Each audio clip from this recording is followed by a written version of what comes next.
Channel DG पाठशाला।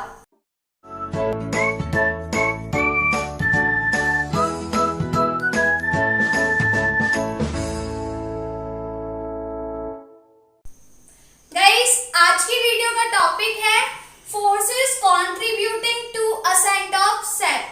तो guys, इस वीडियो में मैं आप लोगों को डिफरेंट फोर्सेस बताने वाली हूँ कि कौन कौन से फोर्सेस असेंट ऑफ सैप में हेल्प करते हैं। तो चलिए स्टार्ट करते हैं। गाइस, प्लांट में जो वाटर और मिनरल्स होते हैं वो ऊपर की साइड कंडक्ट होते हैं जाइलम टिश्यू के थ्रू। तो अब आप लोग सोचिए, क्या वाटर एंड मिनरल्स अपने आप ऊपर की साइड कंडक्ट हो सकते हैं? क्या कोई चीज अपने आप ऊपर की साइड मूव कर सकती है? सोच के देखिए। तो आप लोग जो आंसर दे रहे होंगे वो होगा नो। ऐसा नहीं हो सकता कि वाटर एंड मिनरल्स अपने आप ऊपर की तरफ मूव करने लगे। तो ऑब्वियसली गाइस, यहाँ पे कोई ना कोई फोर्स लग रहा होगा जिसकी वजह से वाटर एंड मिनरल्स ऊपर की साइड कंडक्ट हो रहे होंगे। तो प्लांट में बेसिकली 4 टाइप के फोर्सेस लगते हैं जिसके थ्रू असेंट ऑफ सैप होता है। गाइस, असेंट ऑफ सैप का मतलब होता है upward movement of water and minerals through xylem. कभी कभी एग्जाम में असेंट ऑफ सैप की डिफाइन पूछ ली जाती है, तो याद रखिएगा असेंट ऑफ सैप क्या होता है? Upward movement of water and minerals through xylem. ठीक है।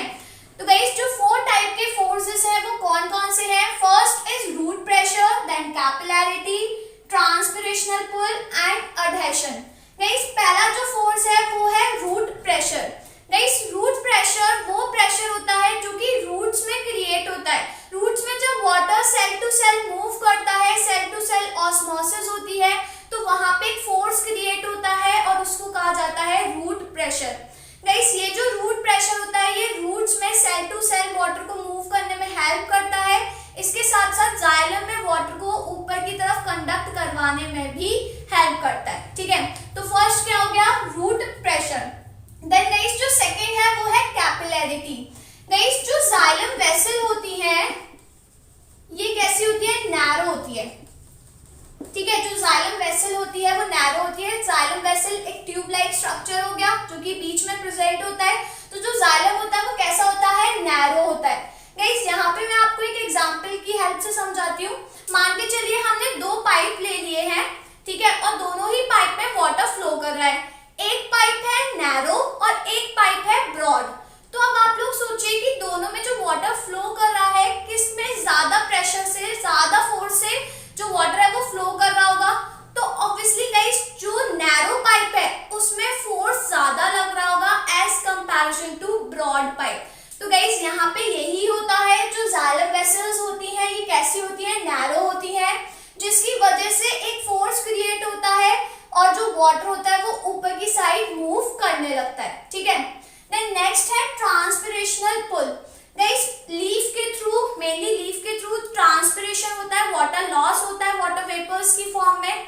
अब जब वाटर लॉस हो रहा है तो ऑब्वियसली जो सेल है उनमें वाटर कम रह जाएगा, तो एक सक्शन फोर्स क्रिएट होता है, एक पुल क्रिएट होता है जिसको कहा जाता है ट्रांसपिरेशनल पुल, जिसकी हेल्प से जो वाटर के मॉलिक्यूल्स होते हैं वो ऊपर की साइड मूव करने लगते हैं। गाइस, जो वाटर के मॉलिक्यूल्स होते हैं वो एक दूसरे से ज्वाइन रहते हैं और उसको कहा जाता है कोहेशन।